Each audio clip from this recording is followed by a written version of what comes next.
Sa Kathniel unang inoffer ang Hello Love Goodbye Season 1 at hindi sa Kath din. Nag-away sina Catherine Bernardo at Direk Cathy sa set nung ginagawa nila ang movie. Catherine gusto sanang mag-back out at umuwi sa Manila. Ito at iba pang facts at deleted scenes ng Hello Love Goodbye Season 1 na marahil ay hindi mo pa alam at napanood.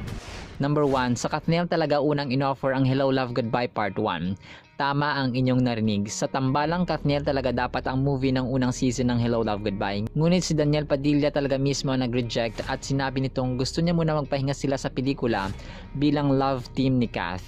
Ito ay matapos nilang gawin that time ang blockbuster movie nilang The House of Us at sumunod nga dito ang offer ng another movie sana nila together with Catherine Bernardo na Hello Love Goodbye. Mahabang proseso daw ang ginugol ni na Catherine Bernardo at Daniel Padilla maging ang buong management bago gawin or i-reject ni DJ ang movie na unang nakalaan para sa Kathniel. Nag-brainstorming din sila ni Catherine kung ano ang mas mabuti at advantage sa kanilang dalawa. At yun nga, naging plano, naglaylo si DJ at napunta kay multimedia star ang project. At nung napagdesisyonan nga na si Alden ang magiging partner ni Kath sa movie, ay maging si DJ mismo ay napaisip kung paano ang magiging takbo ng movie at kung tatanggapin ba ng mga tao ang tambalang Kath din. Gayong bagong-bago ito sa mga mata ng tao at isa pa magkaiba sila ng network na parehong homegrown ng ABS-CBN at GMA. At nung ando na si Kath doing the tapings ay medyo napraning siya. Kasi hindi lang selos ang term niya sa nararamdaman niya at sa maniwala kayo sa hindi ay minsan daw ay ilang oras sa loob ng banyo si DJ thinking of Kath. Andun lang siya, nakatulala, nag-iisip sa loob ng bathroom. Ito ang mga sinabi ni DJ na nooy 24 years old sa kanyang interview with Tito Boy Abunda 4 years ago. Pangalawang fact, nagkasagutan or nag-away sina Catherine at Direk Cathy. Totoo mga kasombreros, as in literal na nagkasagutan ng actress against her director. Sa interview, tanong ni Boy Abunda kay Kath, nagalit ka kay Direk Cathy? Sumagot naman ito agad na, opo, nagalit ako. Nagsimula ang galit na ito ni Kath sa kanyang direktor dahil sa hindi siya masyadong okay emotionally. At kailangan sa karakter ni Joy sa movie na ma-express nito ang emotion na pinapagawa ni Direk na hindi magpapadala sa mga nangyayari sa paligid nito. Like, kung masaya ang mga kaibigan nito sa script, siya hindi. Pag nagsisiyahan sila, si Kath or Joy dapat neutral lang. Tanong ni Boy Abunda kay Kath, tinanong ka ni Direk Cathy, galit ka sa akin? Sagot ni Kath, opo, galit ako. Nasagot agad niya ng ganito kadiretso ang tinuturing rin niyang nanay-nanayan dahil sa labis na pagod na rin. Sa first trailer at meeting nila ni Ethan, patuloy na kwento ni Kath, meron doon sa scene na tumatakbo-takbo siya the whole day. Kailangan niya tumakbo kasi pati ang pawis, bawal ding dayain. Kaya tumakbo-takbo siya, lulundag-lundag para totoong pagpawisan siya. Tapos yung sa basurahan naman na eksena, totoong basurahan daw yun. Kung kaya nung break time dahil sa labis na pagod, kahit bawal ay hiningi niya ang phone niya kasi maglalabas siya ng sama ng loob kay Daniel. Ngunit nalaman ito ni Direk Cathy at nalalaman talaga niya araw-araw. Kaya pasigaw siya nagtanong na sino ang nagbigay ng cellphone kay Catherine. Sabay galit na pasabi, bakit ka nagsa-cellphone? Ano, nagagalit ka na? Nagagalit ka na? Sigaw nito kay Catherine. Galit na sagot ni Catherine ay oo. At sabi naman ni Direk sa kanya, ako rin naman. Kwento pa ni Catherine kay Boy Abunda, yung mga mata ko sa kanya nagagalit na naiiyak na parang minumura ko si Direk sa utak ko. At positive na response naman ni Direk sa kanya, yan ang gusto ko, ganyan si Joy. Yan si Joy, yan yung nararamdaman mo ngayon, ganyan lang dapat si Joy sa karakter mo sa movie. Tanong ulit ni Kath kay Direk Cathy, hanggang kailan po? Sagot naman ni Direk, hanggang matapos ang movie.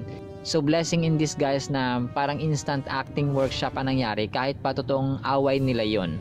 Dagdag pa ni Direk Cathy, pwede kang magalit sa akin, pwede mo kong murahin, pero may isang rule ako, bawal kang mag-walk out or hindi ako siputin sa set ko.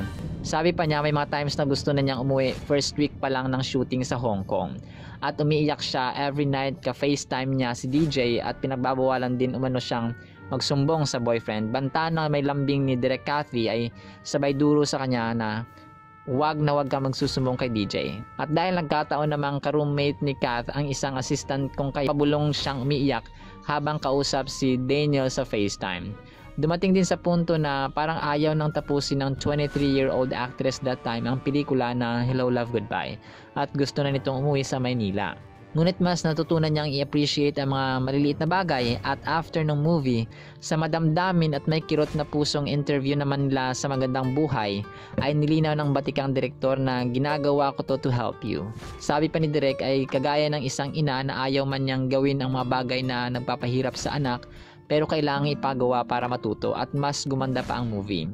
Dagdag pa niya sa kay Catherine, panoorin mo muna ang buong movie, then tell me kung galit ka pa sa akin because I have done everything for you. Sabay iyak nila sa set ng Magandang Buhay. Dagdag pa ng 52-year-old director, siya bilang isang professional at veterano na sa filmography, ay never nagtrato ng artista na artista lang or artista lang. They always become my friends, mapa on-cam or off-cam.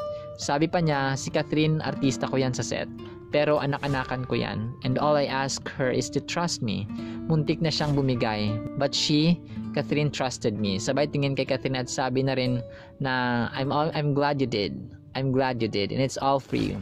At nag-iyakan ang dalawa, maging sila Melay, Jolina at Carla man sa Magandang Buhay ay di mapigilang tumulo rin ang luha sa sobrang nakaka-touch na mensahe na ito ni Direk Cathy.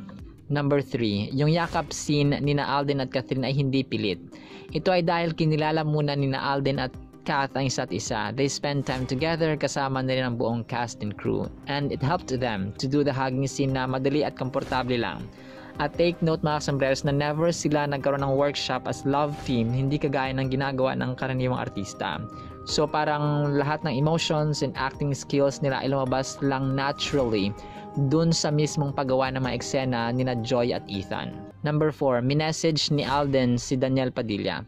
Bago ang official na simula ng taping ng Hello Love Goodbye, ito ay dahil respeto at pasalamat umano ni Alden kay Daniel dahil pinayagan niya ang girlfriend niya that time na makatrabaho si Catherine for the Hello Love Goodbye Season 1. Sabi ni Alden sa Magandang Buhay interview na ito yung act of pagiging gentleman para magpakita ng mataas na respeto kina Catherine at Daniel sa kanilang relasyon that time na noon ay maayos pa. Ang picture naman na nakita niyo mga sombreros ay pinakamahirap na eksena ni na Catherine at Alden. Alam niyo kung bakit? Dahil yung lugar na ito na central, tinatawag na central dun sa Hong Kong, ay dito nagagather, nagtitipon yung mga Pilipino o mga OFWs natin tuwing Sunday. Nagkataon na nag-shooting sila doon, kung kaya kailangan nilang kumbaga pa makiusap sa mga tao na maki-cooperate na kasi dayuhan lang sila Kath doon.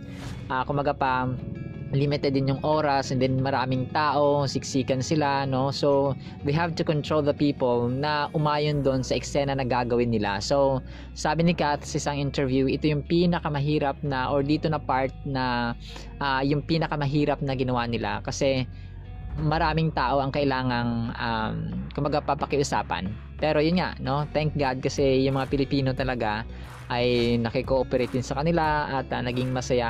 Ito, ang picture naman ito yung pinakaunang kuha ng kanilang set na first take, no? Nila Kath at Alden. Ang pic naman na to, or picture naman na to, si Alden nagsasabing welcome to Hong Kong. So habang nasa likuran naman sina Direk Cathy, kausap ang isang Hong Kong national na pareho nakatingin kay Alden. Ito yung picture na to, ito yung nasa bahay nila Ethan at Alden with syempre Direk Cathy and the rest of the cast, no? Simple nilang tingnan. Kaya ni Alden siya ni Catherine, no? Tingnan nyo, sila parang pambahay lang talaga yung suot nila. And then nakikinig sila sa kay Direk Cathy. Ito yung pinapakita ni Ethan yung paligid ng kanyang tinitirhan doon sa movie. Ayan, sabi niya puro bangka at parang province type lang yung place na sa Hong Kong na pinag-tapingan nila. Ito, nagkaroon sila ng 5-minute boat ride mula dun sa place ng una nilang set. Ayan, sina Alden tsaka sila Catherine tsaka si Direk Cathy. Ito, sabi ni Alden mabuti daw maaraw kasi kanina daw habang nag-shoot sila maulan-ulan. Sabi pa niya, humugot pa siya dito, sabi niya bipolar daw ang klima doon. So parang emotions lang din. Bipolar kasi yung klima dito. Yeah. Parang emotions lang, di ba? Wow. Ito, ang kulit na itong picture na to. Busina. Nainis si Direk Cathy, no? Kasi na-disturb siya kasi ang lakas-lakas ng busina. Yung place kasi doon makitid, no? Very narrow yung place ng eksena na to. Kung kaya, pag dumadaan yung mga fire truck, gaya na, no, lakas ng busina, kaya talagang nadistorbo lahat ng cast, lalong-lalo si Direk Cathy, medyo nainis siya. Medyo challenging daw yung scene na to dito kasi maingay na bulabog lahat. Ito naman, packet sila ng isang hill sa Lion Rocks, Kowloon. Yung taas nito, yung taas na view, ayan, nakita natin yung taas na view, maganda. Yung hill or yung parang bundok, nasa gitna siya ng skyscrapers ng Hong Kong City, no, kung saan mga tao sobrang busy, sobrang, alam mo yun, mga choleric yung mga tao kasi busy lahat sa kanilang mga ginagawa sa buhay.